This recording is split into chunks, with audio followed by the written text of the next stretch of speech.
While many fans regarded the incident as a humorous case of Johnny being Johnny, others saw it as evidence of dangerous and potentially deadly problem. Heard busted drinking and driving. She hilariously caused it. Johnny was extremely intoxicated, a witness from that night tells Star magazine. There were times he had to have someone help him stand. He couldn't say a complete sentence. It wasn't the first time in recent years that Depp's been visibly drunk in public, and sources say his inner circle is deeply concerned. Naturally, no one is more worried about Johnny's problematic drinking than his young fiancée, Amber Heard.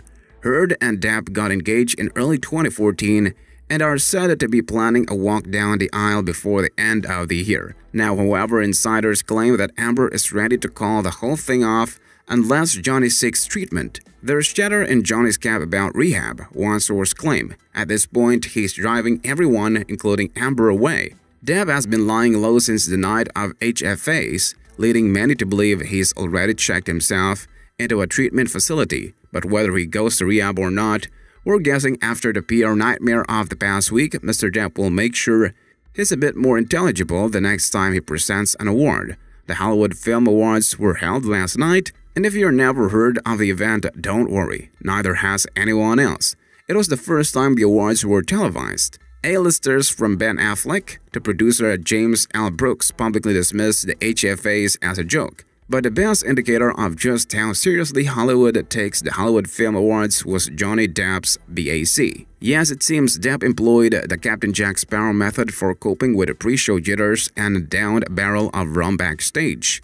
Hey, Johnny might be in his 50s, but he's engaged to Amber Heard, who's only 28. Maybe he figures if she's not gonna take full advantage of her youth, then he'll party hard enough for both of them. The sight of Depp slurring and stumbling his way through what should have been a 30-second speech makes us nostalgic for the days of his booze and coke-fueled relationship with Kate Moss. Memories. In case you can't tell, Johnny is presenting an award to Shep Gordon, subject of the new documentary Supermensch, because apparently the HFAs are the sort of a show that honors people for being the subject of a documentary. Sounds like the kind of night that requires a drink or a 12 in order to make it tolerable. Hunter S. Thompson would approve. We thought we knew everything that was to know about the life and times of Kim Kardashian. In the last few days, however, we've learned about her past. And dare we say, it's all making us like her a lot more. First, we saw video of Kim when she was 13 and acting a fool of her 8th grade graduation. It seems the revelation that she was as corny and annoying as the rest of us in her middle school years has only helped her reputation. Corny and I actually shared a room at one point growing up, Kim said. I loved Johnny Depp. I was obsessed with him. She was really into Leonardo DiCaprio, so we had cutouts of them on the wall next to our Michael Jackson posters. Okay, is Kim running for office or something? What's with all the relatable stories about how she was just a normal kid and wasn't actually incredibly spoiled growing up? Kim even said Northwest will have to get a job someday to buy the things she wants, just like Kim did. We don't know if we actually buy that young Kim used to save her paychecks to buy posters of Johnny Depp, but at least she's trying to come off as normal. She's turning into the anti-Gwyneth Paltrow, and that's something we can definitely get behind. Amber Heard's personal assistant has accused the actor of stealing her own experience of being a victim of sexual violence and twisting it into a different story.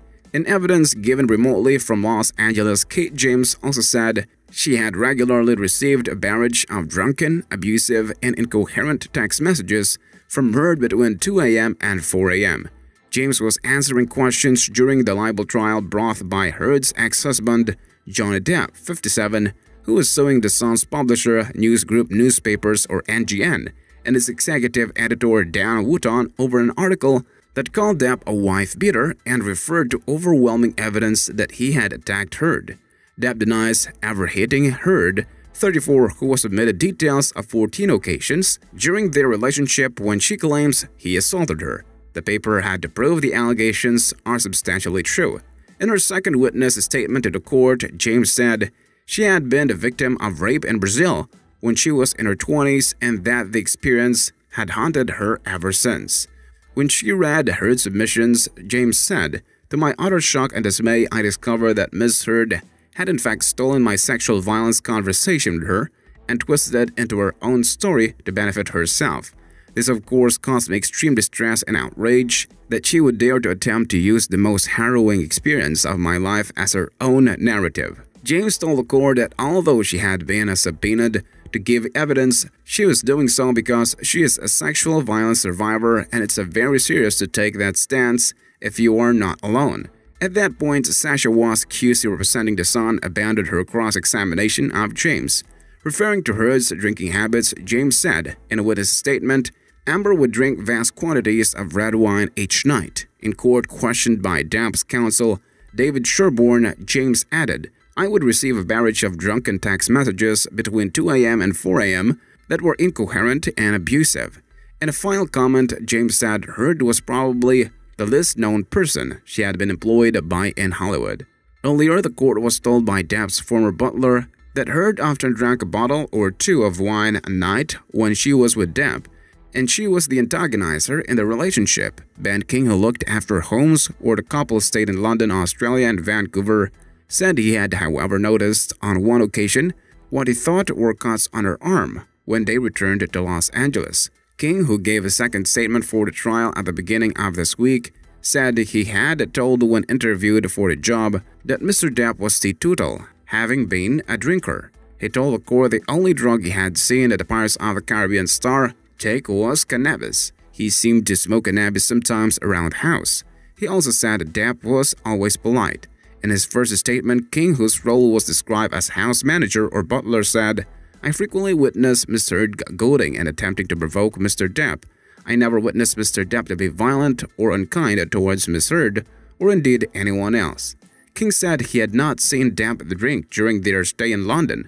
It was Heard who was drinking the wine, King said. I believe she would regularly drink at least 1 or 2 bottles a night. I made a tally of the bottles of wine left on the counter or in the bins when I arrived each morning. I was usually the first one there. I would often see Ms. Heard drinking wine.